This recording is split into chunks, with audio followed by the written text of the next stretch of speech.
Hi hello friends ಎಲ್ರಿಗೂ ನಮಸ್ಕಾರ. ಎಲ್ರು ಹೇಗಿದ್ದೀರಾ? ನಾನಂತೂ ತುಂಬಾ ಸಖತ್ತಾಗಿದ್ದೀನಿ. ನೀವು ಚೆನ್ನಾಗಿರಂತ ಅನ್ಕೊಂತೇನೆ. ನಾನು ಇವತ್ತು ಬೆಳಿಗ್ಗೆ ಎಲ್ಲಿ ಓಡ್ತಾ ಇದ್ದೀನಿ ಅಂತ ನಿಮ್ಗೆ ಹೇಳೋದಾದ್ರೆ ಅದು BMTC ಹಿಡಿದು ನಾನಿರುವ ಏರಿಯಾದಿಂದ ಸರ್ ವಿಶ್ವೇಶ್ವರಯ್ಯ ರೈಲ್ವೆ ನಿಲ್ದಾಣಕ್ಕೆ ಹೊರಡ್ತಾ ಇದ್ದೀನಿ. ಏನಕ್ಕಪ್ಪ ಅಂತಂದ್ರೆ ನಮ್ ಟಿಕೆಟ್ ಬುಕ್ ಆಗಿರೋದು ಸರ್ ವಿಶ್ವೇಶ್ವರಯ್ಯ ನಿಲ್ದಾಣದಿಂದ. ಫಸ್ಟ್ ಟೈಮ್ ಈ ಒಂದು ರೈಲ್ವೆ ನಿಲ್ದಾಣಕ್ಕೆ ಬರ್ತಾ ಇರೋದು. ಬರ್ತಿದ್ದ ಹಾಗೆ ಒಂದು ಬೆಸ್ಟ್ ವಿಶಸ್ ಕಾದಿತ್ತು. ಏನಪ್ಪಾ ಅಂದ್ರೆ wishing you 76th happy republic day ಅಂತ. ರೈಲ್ವೆ ಸ್ಟೇಷನ್ ಒಳಗಡೆ ಹೋಗ್ತಾ ಇದ್ದಾಗೆ ನೀವು ನೋಡ್ತಾ ಇರ್ಬೋದು. ಹೇಗಿದೆಯಪ್ಪ ಅಂದ್ರೆ ರೈಲ್ವೆ ಸ್ಟೇಷನ್ ಒಂಥರ ಏರ್ಪೋರ್ಟ್ ತರನೇ ಫೀಲ್ ಬರುತ್ತೆ. ನೀವು ಇಲ್ಲಿ ನೋಡ್ತಾ ಇರ್ಬೋದು ನಾ ಹೊಡ್ತಕ್ಕಂತ train Sanghamitra super fast express ಅಂತ. ಇನ್ನೇನ್ ಫ್ರೆಂಡ್ಸ್, ಟ್ರೈನ್ ಹತ್ತಾಯ್ತು. ಬೆಳಿಗ್ಗೆ 9:15ಕ್ಕೆ ಸ್ಟಾರ್ಟ್ ಆಗುತ್ತೆ. ಆದ್ರೆ ಮಧ್ಯಾಹ್ನ ಸಾಯಂಕಾಲ ರಾತ್ರಿ ಆಗ್ತಾ ಆಗ್ತಾ ವಾಶ್ರೂಮ್ ಹೋಗಕ್ಕೂ ಜಾಗ ಇಲ್ಲ ಫ್ರೆಂಡ್ಸ್. ಸೊ TT ಕಂಪ್ಲೇಂಟ್ ಮಾಡಿದ್ರೆ ಏನು ಮಾಡಕ್ ಆಗಲ್ಲ ಅಂತಾನೆ ಹೇಳ್ತಾ ಇದ್ದೇನೆ. ಬಟ್ ಆದ್ರೂ ನಾವು ಬಿಡ್ತಾ ಇಲ್ಲ. ಬಟ್ ನಮ್ಗೆ ಪ್ರಾಬ್ಲಮ್ ಸಾಲ್ವ್ ಆಗಿಲ್ಲ ಅಂದ್ರೆ 100% ಚೈನ್ ಹೇಳ್ತೀವಿ ಅಂತಾನೆ TTಗೆ ಹೇಳಿದಕ್ಕೆ ಅವ್ರು ಮಾಡಿದಂತ ಮುಂದೆ ಕೆಲಸ ನೋಡಿ. ఎస్ సార్ ఏసీపీ చేస్తామని బెదిరిస్తున్నారు ప్యాసింజర్స్ ఇక్కడ. చెప్పాను సార్, అట్లీస్ట్ మాకు వాష్రూమ్కి వెళ్ళడానికి కూడా ప్లేస్ లేదు అంటున్నారు. ఆర్గ్యూఎంని పంపించాను సార్, ఖమ్మం అన్ని కోచ్లు అంతే ఉన్నాయి సార్. ప్రజెంట్ అయితే S3 పంపించండి. Yes sir, S3 7 seat number 17, 18, 19 ప్యాసింజర్కి ఇబ్బంది అవుతుందట. వాళ్ళు బెంగళూరు నుంచి కంప్లైంట్ చేస్తున్నారు. కంపల్సరీ అటెండ్ చేయమని చెప్పండి సార్ S3 ఖమ్మంలో. వీళ్ళు లేకపోతే వీళ్ళు ఏసీపీ చేసేటట్టున్నారు. सर यही सेम बात एक सेम बात మీకు ఎవరు బెదిరించారు సార్? మీకు ఎవరు బెదిరించారు? కానీ మీరు చెప్పారు కదా ఫోన్ లో. లేదు సార్, పట్టుకారు మీ నెంబర్ చెప్పలేదు కదా. అంటే మీకు బెదిరించే అధికారం ఉంది ఇప్పుడు. మిమ్మల్ని బెదిరించే అధికారం ఉందబ్బా. ప్రాబ్లం క్లియర్ కావాలా వద్దా? ఇట్లా చెప్తేనే వాడు వస్తాడు, లేకపోతే రాడు కదా. ఇబ్బంది ఏం కాదు. ಕೊನೆಗೂ ನಮ್ಮ ಹೋರಾಟಕ್ಕೆ ಜಯ ಸಿಗುತ್ತೆ. ನೋಡ್ಬೋದು ನೀವು RPF ಮತ್ತು TT ಇಬ್ರು ಬಂದು ಅಲ್ಲಿ ಜಾಗನ ಖಾಲಿ ಮಾಡಿಸ್ತಾರೆ, ಅದು ಮಧ್ಯರಾತ್ರಿಯಲ್ಲಿ. ಅಂತ ಇಂತ ನಮ್ಮ ಹೋರಾಟಕ್ಕೆ ಪ್ರತಿಫಲ ಸಿಕ್ತು ಅಂತ ಆಯ್ತು. ನೀವೇ ನೋಡ್ಬೋದು. ನೋಡಿ ಫ್ರೆಂಡ್ಸ್, TT ಬಂದ್ರು, ಜೊತೆಗೆ RPFನು ಕರ್ಕೊಂಡ್ ಬಂದಿದ್ದಾರೆ ನೋಡಿ.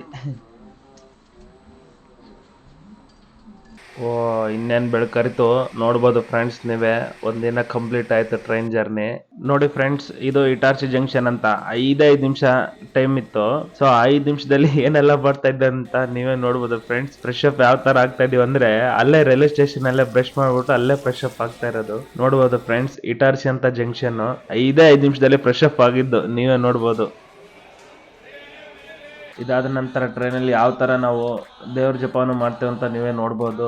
ಈ ತರ ದೇವರ ಹಾಡುಗಳನ್ನು ಆಡ್ತಾ 2ನೇ ದಿನವನ್ನು ಕಂಪ್ಲೀಟ್ ಮಾಡ್ತೇವೆ ಟ್ರೈನ್ ಜರ್ನಿಯಲ್ಲಿ. ನೋಡಿ ಫ್ರೆಂಡ್ಸ್, ಪ್ರಯಾಗ್ರಾಜ್ನ ಜಂಕ್ಷನ್ಗೆ ಇನ್ನೇನು ರೀಚ್ ಆಗ್ತಾ ಇದೀವಿ. ನೀವು ನೋಡ್ತಾ ಇರ್ಬೋದು, ಇದು ಬಂದ್ಬಿಟ್ಟು ಪ್ರಯಾಗ್ರಾಜ್ನ ಚೌಕಿ ಅಂತಕ್ಕಂಥ ಒಂದು ಜಂಕ್ಷನ್.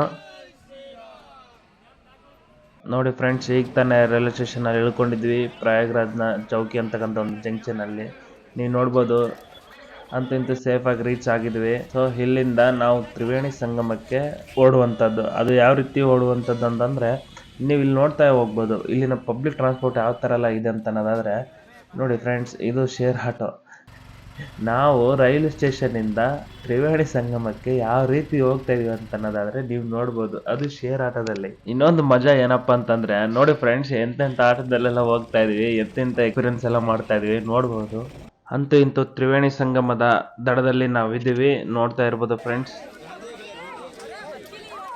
ನೋಡಿ ಫ್ರೆಂಡ್ಸ್, ಇಲ್ಲಿನ ಪಬ್ಲಿಕ್ ಟಾಯ್ಲೆಟ್ ಯಾವ ಥರ ಇದೆ ಅಂತ ಅನ್ನೋದಾದ್ರೆ ನೀವೇ ನೋಡ್ಬೋದು. ನೋಡಿ ಫ್ರೆಂಡ್ಸ್, ಇದು ಇಲ್ಲಿನ ಪಬ್ಲಿಕ್ ಟ್ರಾನ್ಸ್ಪೋರ್ಟ್ ಅಂತಾನೆ ಹೇಳ್ಬೋದು. ನೋಡಿ ಫ್ರೆಂಡ್ಸ್, ಈ ಬ್ರಿಡ್ಜ್ ಏನು ಕಾಣುತ್ತಲ್ವಾ, ನಾನು ಈ ಬ್ರಿಡ್ಜಿಂದ ಆ ಕಡೆ ಹೋಗ್ಬೇಕು. ನೀವು ನೋಡ್ತಾ ಇರ್ಬೋದು, ಆಲ್ರೆಡಿ ಬ್ರಿಡ್ಜ್ ಮೇಲೆ ಹೋಗ್ತಾ ಇದ್ದೀನಿ ನಾನು. ನೋಡಿ ಫ್ರೆಂಡ್ಸ್, ನಿಮ್ಗೆ ಏನು ಕೆಳಗೆ ನಿಂತು ಮೇಲ್ಗಡೆ ಬ್ರಿಡ್ಜ್ ತೋರಿಸಿದ್ನಲ್ವಾ, ಈಗ ಅದೇ ಬ್ರಿಡ್ಜ್ ಮೇಲೆ ನಾನು ಹತ್ಕೊಂಡಿದ್ದೀನಿ. ಇದೇ ಬ್ರಿಡ್ಜಿಂದ ಕೆಳಗಡೆ ಏನೆಲ್ಲ ಇದೆ, ಯಾವ ಥರ ಎಲ್ಲ ವ್ಯೂ ಇದೆ ಅನ್ನೋದನ್ನು ನಾನು ತೋರಿಸ್ತಾ ಹೋಗ್ತೀನಿ, ನೀವು ನೋಡ್ತಾ ಹೋಗಬೇಕು.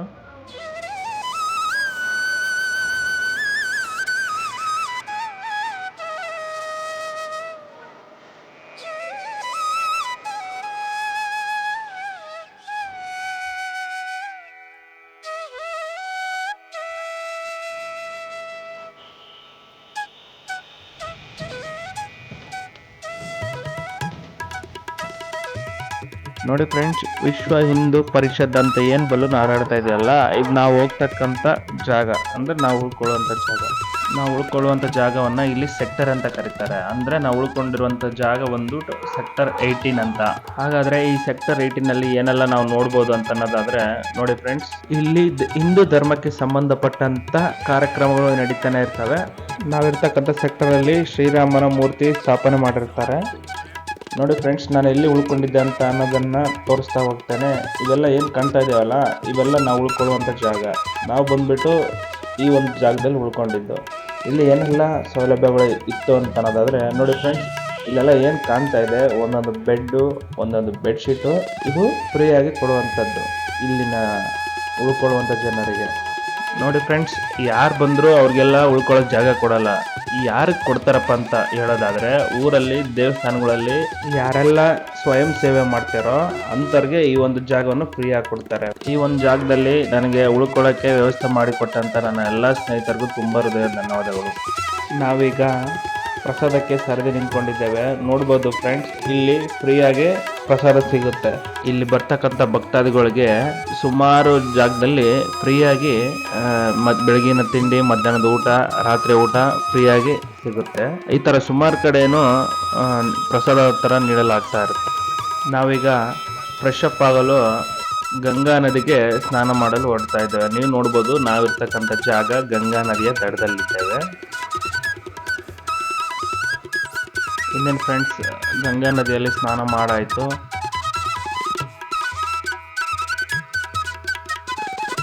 ಈ ನದಿಲಿ ಸ್ನಾನ ಮಾಡಿದ ನಂತರ ಏನೋ ಒಂಥರ ಮನಸ್ಸಲ್ಲಿ ಉತ್ಸಾಹ, ಏನೋ ಒಂಥರ ಖುಷಿ. ನಾವಿಲ್ಲಿ ನದಿಲಿ ಸ್ನಾನ ಮಾಡಿದ ನಂತರ ತಿರ್ಗಾ ನಮ್ದು ಸೆಕ್ಟರ್ ಅಂತ ಏನಿದೆಯಲ್ಲ, ಉಳ್ಕೊಳ್ಳುವಂಥ ಜಾಗಕ್ಕೆ ಹೊರಡ್ತಾ ಇದ್ದೇವೆ. ನಾನು ಎಲ್ಲಿದ್ದೀನಪ್ಪ ಅಂತ ಹೇಳೋದಾದರೆ, ಆವಾಗಲೇ ನಿಮ್ಗೊಂದು ಬ್ರಿಡ್ಜ್ ತೋರಿಸಿದೆ. ಕೆಳಗೆ ನಿಂತ್ಕೊಂಡು ಮೇಲ್ಗಡೆ ಇರ್ತಕ್ಕಂಥ ಬ್ರಿಡ್ಜನ್ನು ತೋರಿಸಿದೆ. ಇವಾಗ ಅದೇ ಬ್ರಿಡ್ಜ್ ಮೇಲೆ ನಾನು ನಿಂತ್ಕೊಂಡು ಕೆಳಗಡೆ ಏನೆಲ್ಲ ವ್ಯೂಸ್ ಇದೆ, ಏನೆಲ್ಲ ಟೆಂಟ್ ಇದೆ ಅಂತ ಅನ್ನೋದನ್ನು ನಾನು ಈ ವಿಡಿಯೋದಲ್ಲಿ ತೋರಿಸ್ತಾ ಹೋಗ್ತೇನೆ. ನೋಡಿ ಫ್ರೆಂಡ್ಸ್,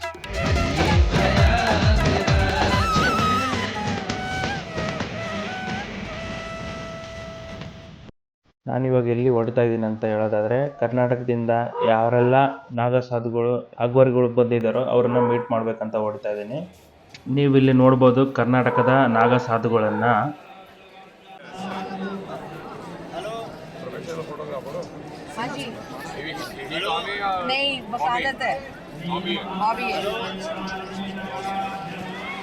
ನಾವು ಈ ನಾಗಸಾಧುಗಳ ಆಶೀರ್ವಾದವನ್ನು ಪಡ್ಕೊಳ್ತೇವೆ. ನೋಡಿ ಫ್ರೆಂಡ್ಸ್, ಮೌನಿ ಅಮಾವಾಸ್ಯೆ ದಿನದಂದು ಏನೆಲ್ಲ ಆಗುತ್ತೆ ಅಂತ ಅನ್ನೋದನ್ನು ನಾನು ಹೇಳ್ತಾ ಹೋಗ್ತೇನೆ. ಇವತ್ತು ಜನವರಿ 29, 2025 ಅಂದರೆ ಮೌನಿ ಅಮಾವಾಸ್ಯೆಯ ದಿನ. ಬೆಳಗಿನ ಜಾವ ಸರಿಸುಮಾರು 3 ಗಂಟೆಗೆ ನಾವಿಲ್ಲಿ ನೋಡ್ತಕ್ಕಂಥದ್ದು ಏನಪ್ಪ ಅಂತ ಅನ್ನೋದಾದರೆ, ಇಲ್ಲಿ ನಾಗಸಾಧುಗಳು, ಅಘೋರಿಗಳು ಎಲ್ಲರೂ ಒಗ್ಗೂಡುವಂಥ ಜಾಗ. ಒಗ್ಗೂಡ್ಬಿಟ್ಟು ಹಿಂದೂ ಧರ್ಮಕ್ಕೆ ಸಂಬಂಧಪಟ್ಟಂತಹ ಪೂಜೆ ಪುನಸ್ಕಾರಗಳೆಲ್ಲ ಇಲ್ಲಿ ನಡೀತವೆ. ಈ ಮೌನಿ ಅಮಾವಾಸ್ಯೆದಂದು ನಾಗಸಾಧುಗಳು, ಅಘೋರಿಗಳು ಏನೆಲ್ಲ ಮಾಡ್ತಾರೆ ಅನ್ನೋದನ್ನ ನಾನು ಈ ವಿಡಿಯೋದಲ್ಲಿ ತೋರಿಸ್ತಾ ಹೋಗ್ತಾನೆ. ನೋಡಿ ಫ್ರೆಂಡ್ಸ್, ಈ ಒಂದು ಬೆಳಗಿನ ಜಾವದಲ್ಲಿ ಏನಕ್ಕೆ ಇಷ್ಟೊಂದೆಲ್ಲ ಜನ ಸೇರಿದ್ದಾರೆ ಅಂತ ಹೇಳೋದಾದ್ರೆ, ಇವಾಗ ಶಾಹಿ ಸ್ನಾನಕ್ಕೆ ಓಡುವಂತ ಸಮಯ.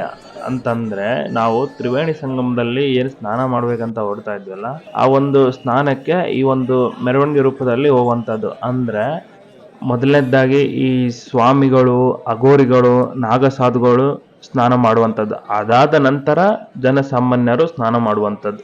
ಏನಕ್ಕೆ ಈ ಸ್ವಾಮಿಗಳು, ಅಘೋರಿಗಳು, ನಾಗಸಾಧುಗಳು ಆದ್ಮೇಲೆ ನಾವು ಸ್ನಾನ ಮಾಡಬೇಕು ಅಂತ ಹೇಳೋದಾದ್ರೆ, ಇವರುಗಳು ಸುಮಾರು ವರ್ಷಗಳಿಂದ ದೇವರ ಒಂದು ಜಪ ಮಾಡಿರ್ತಾರೆ, ಧ್ಯಾನ ಮಾಡಿರ್ತಾರೆ. ಹಂಗಾಗಿ ದೇವರುಗಳು ಇವರಿಗೆ ಸುಮಾರು ಒಲಿದಿರ್ತಾರೆ. ಸೊ ಹಂಗಾಗಿ ಇವರು ಮೊದಲು ಸ್ನಾನ ಮಾಡಿದ ನಂತರ ಜನಸಾಮಾನ್ಯರು ಮಾಡುತ್ತಾರೆ. ಯಾಕಪ್ಪ ಅಂತಂದ್ರೆ ಇವರಲ್ಲಿ ಇರ್ತಕ್ಕಂತ ಒಂದು ಶಕ್ತಿ ನಮ್ಮ ಮೈ ಮೇಲೂ ಬರ್ಲಿ ಅಂತ.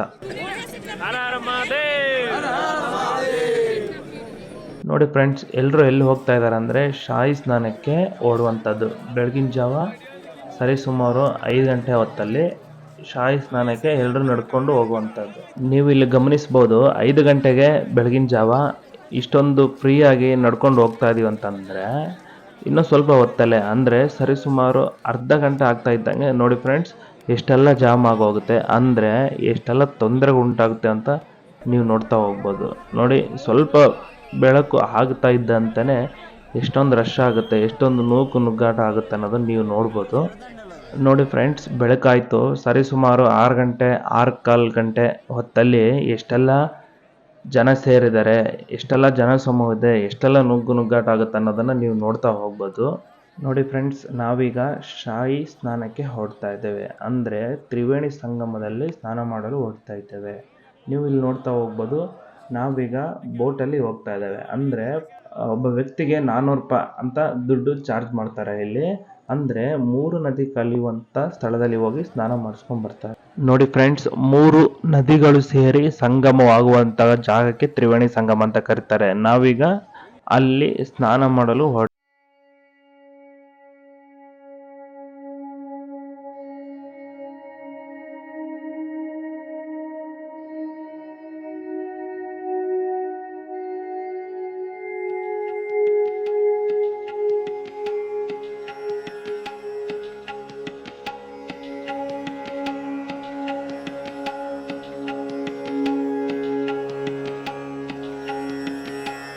ನೋಡಿ ಫ್ರೆಂಡ್ಸ್, ನಾವೀಗ ಎಲ್ಲಿದ್ದೀವಿ ಅಂತ ಹೇಳೋದಾದ್ರೆ 3 ನದಿಗಳು ಸೇರಿ ಸಂಗಮವಾಗುವಂತ, ಅದು ಹೇಗಪ್ಪ ಅಂದ್ರೆ ನಾವು ಬೋಟ್ ಮುಖಾಂತರ ಏನಕ್ಕೆ ಬರ್ತೀವಿ ಅಂತ ಹೇಳೋದಾದ್ರೆ, ಈ ಒಂದು ತ್ರಿವೇಣಿ ಸಂಗಮದ ನದಿ ಮಧ್ಯದಲ್ಲಿ ಸ್ನಾನ ಮಾಡಬೇಕು ಅಂತಾನೆ ಬೋಟ್ ಮುಖಾಂತರ ಬರೋದು.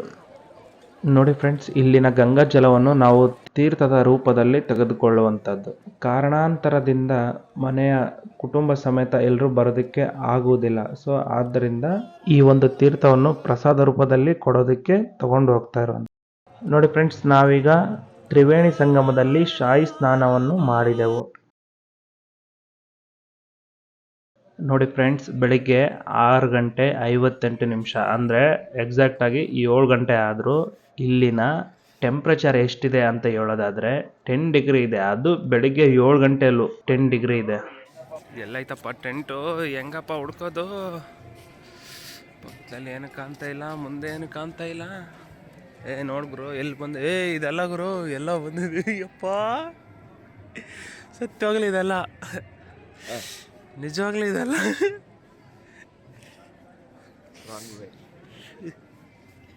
ಎಲ್ಲಪ್ಪ ಹೋಗೋದು? ಅಯ್ಯೋ ಅಣ್ಣ, ನನ್ನ ಕೈಯಲ್ಲಿ ಆಗ್ತಾ ಇಲ್ಲ ಅಲ್ಲಣ್ಣ. ಇಲ್ಲಿ ಇನ್ನೊಂದ್ಸತಿ ನೋಡವ, ಎಲ್ಲಿ ಏನು ಕಾಣ್ತಾ ಇದೆ? ಪಕ್ಕದಲ್ಲಿ ಯಾರೋ ಹೋಗ್ತಾ ಇದಾರೆ. ಎಲ್ಲದಿನ ಬರ್ರಿ, ಎಲ್ಲದಿಲ್ಲ ಎಲ್ಲದ ಬರ ಇದನ್ ಚಾಲು. ಏನ್ ಗುರು, ಏನು ಕಾಣ್ತಾ ಇಲ್ಲ? ಯಾರು ಬರ್ತಾ ಇದಾರೆ, ಯಾರು ಹೋಗ್ತಾ ಇದಾರೆ, ಎಲ್ಲಿ ಏನಾಗ್ತಾ ಇದೆ ಗೊತ್ತಿಲ್ಲ. ಪಕ್ಕದಲ್ಲಿ ಯಾರೋ ಬಂದ್ರು, ಇಲ್ಲ ಯಾರೋ ಬಂದ್ರು, ಅದೇ ಮುಂದೆ ಯಾರು ಕಾಣ್ತಾ ಇಲ್ಲ. ಮತ್ತೆ ಯಾರೋ ಬಂದ್ರು. ನೋಡಿ ಫ್ರೆಂಡ್ಸ್, ಬೆಳಿಗ್ಗೆ 7 ಗಂಟೆ ಆಗಿದೆ. ಇಲ್ಲಿ ಸ್ವಲ್ಪನೂ ಬಿಸಿಲು ಬೀಳ್ತಾ ಇಲ್ಲ. ಅದು 10 ಡಿಗ್ರಿ ಇದೆ. ಇಲ್ಲಿ ನನ್ನ ಟೆಂಟ್ ಎಲ್ಲಿದೆ ಅಂತ ಅನ್ನೋದೇ ಮಿಸ್ ಆಗ್ಬಿಟ್ಟಿದೆ. ಹೆಂಗ್ ಹುಡುಕೋದೇ ಗೊತ್ತಾಗ್ತಾ ಇಲ್ಲ. ಅದ್ರಲ್ಲೂ ಬೇರೆ ಇಲ್ಲಿ ನೆಟ್ವರ್ಕೇ ಸಿಗಲ್ಲ. ಅದರಲ್ಲೂ ಈ ಜಾಮರ್ ಬೇರೆ ಹಾಕ್ಬಿಟ್ಟಿದ್ದಾರೆ. ನಮ್ಮ ಪರಿಸ್ಥಿತಿ ಹೆಂಗ್ ಆಗ್ಬಿಟ್ಟಿದೆ ಅಂದ್ರೆ, ನೋಡಿ ಫ್ರೆಂಡ್ಸ್, ಬೆಳಿಗ್ಗೆ 7 ಗಂಟೆ ಆದ್ರೂ ಇಷ್ಟೊಂದು ಇಬ್ಬನಿ ತುಂಬಿಕೊಂಡಿದೆ. ಅಂದರೆ ಇನ್ನು 10 ರಿಂದ 12 ಡಿಗ್ರಿಲೇ ಇದೆ ಬೆಳಗ್ಗೆ 7 ಗಂಟೆ ಆದರೂ.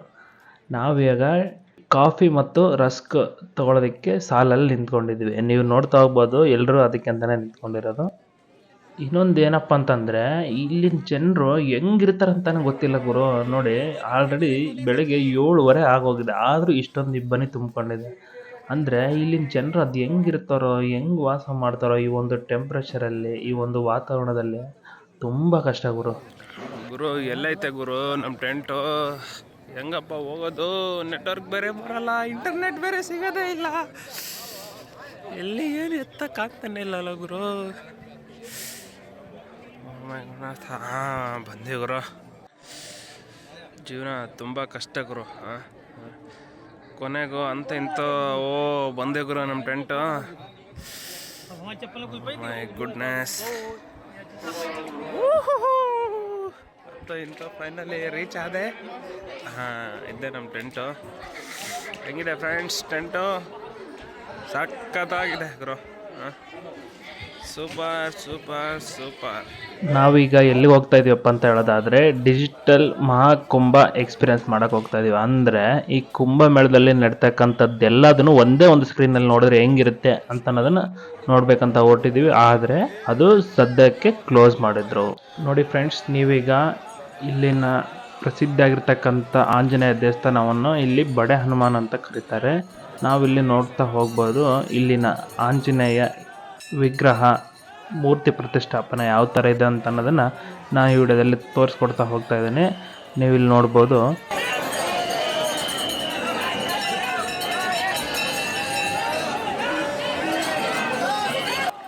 ನೋಡಿ ಫ್ರೆಂಡ್ಸ್, ಎಲ್ಲ ದೇವಸ್ಥಾನಗಳಲ್ಲಿ ದೇವರುಗಳು ನಿಂತುಕೊಂಡಿರುವ ಆಕಾರದಲ್ಲಿ ಇರ್ತವೆ.